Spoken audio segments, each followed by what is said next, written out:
दाइ नमस्ते। नमस्ते भाइ, के छ सन्चै छौ? दाइ ठिक छु, हजुर सन्चै हुनुहुन्छ? ठिकै छु म। अनि तिम्रो घरतिरको खबर के छ सुनाऊ? सबै ठिक छ दाइ, घरतिरको खबर। बरु हजुरको के छ सुनाउनुहोस्। मेरो घरमा पनि सबै सन्चै हुनुहुन्छ। अनि आज कताबाट बाटो बिराएर आयो त नि मेरो घर? के हुनु दाइ, गाउँमा कोही पनि छैन।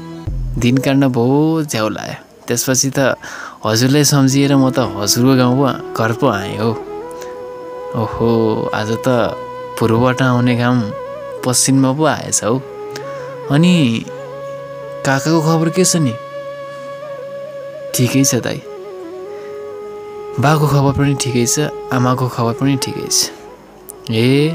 त्यसो भए त पढाइ कहाँ कति पुग्यो त नि तिम्रो?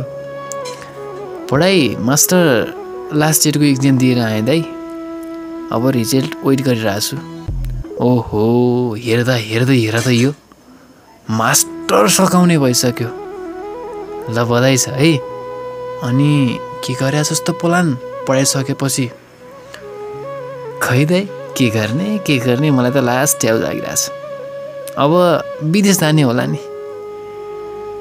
होइन हो, के भएको छ तिमीहरूलाई आजभोलिका केटाकेटीहरूलाई? खालि विदेश। फेरि त्यही माथि तैँले त यत्रो डिग्री पढ्या छस्। गाउँमा एकजना शिक्षकको पनि आवश्यक छ भनेर भन्न लागेको थिएँ। होइन हो दाजु, गाउँमा त त्यस्तै त हो त। गाउँको राजनीति, भ्याकेन्सी गरेका थिएँ, इक्जाम दिएँ, अर्कै मान्छे हालिदिए। के लाग्छ हामीहरू जस्तो मान्छे? अनि के गर्छस् त भएपछि? अब विदेश जान्छु दाइ। मलाई पढाउँदा लागेको ऋण बाले तिर्न सक्नु भएको छैन। त्यसै माथि दाइ तल्ला गरे धने सब आएर बिहान बाको मुखमा थुक्दियो। मैले सोचेँ,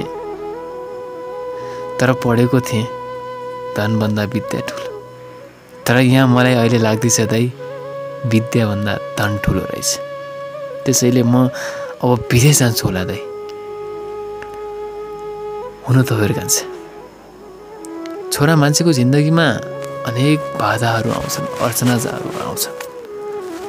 जुन समस्याहरू आउँछन् त्यही समस्याभित्र समस्याको समाधान पनि लुकेको हुन्छ।